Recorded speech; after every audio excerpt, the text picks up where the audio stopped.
think it was around the year 1997.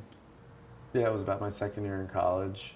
Up to that point, I didn't have any real focus. Like I was like a business major or something. But then in college, the first film class I took when I somehow had this idea to make films was it was a video art class. I'd never even edited anything. I'd never edited film or anything like that. Actually, I'd edited tape to tape, and then we would digitize from tapes. I don't remember what the project was. I just remember not understanding how you make art in that like what art was in a way.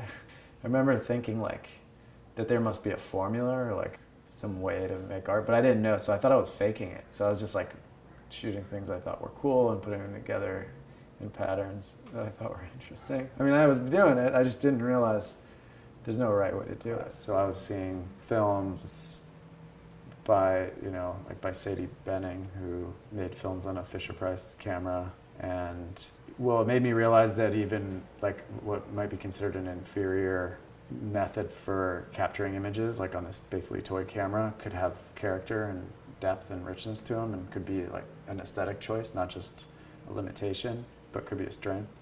And I've never forgotten that lesson of you can use different forms of video or film to get very different kinds of effects, but I do find myself kind of chasing the HD and then the 4K and wanting the sharpest, clearest image when that doesn't necessarily convey I guess it's I don't know, it's one of those things you want to be as professional as possible. I mean, the same with editing, it's one of those things you just have to spend hundreds and hundreds of hours doing, and then you develop just a proficiency at it. For me, I really have to materialize the idea before I know if it's going to work or not.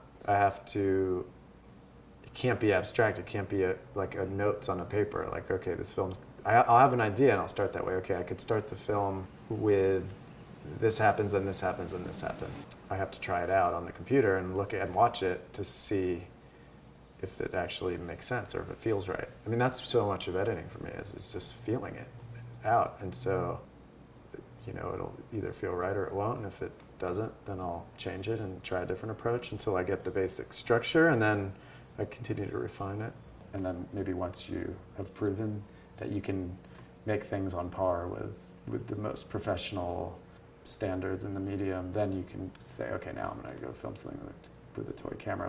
Yeah, those tend to be a little more exploratory, try some things out, start from scratch, experiment. But in general, if you're trying to get something done, or if you're doing it for the first time, it's definitely good, I think, to have very specific structure. And you can do that on paper, or you can just take, if it's something with interviews, you can just cut all the parts out of the interviews that make the story very clear.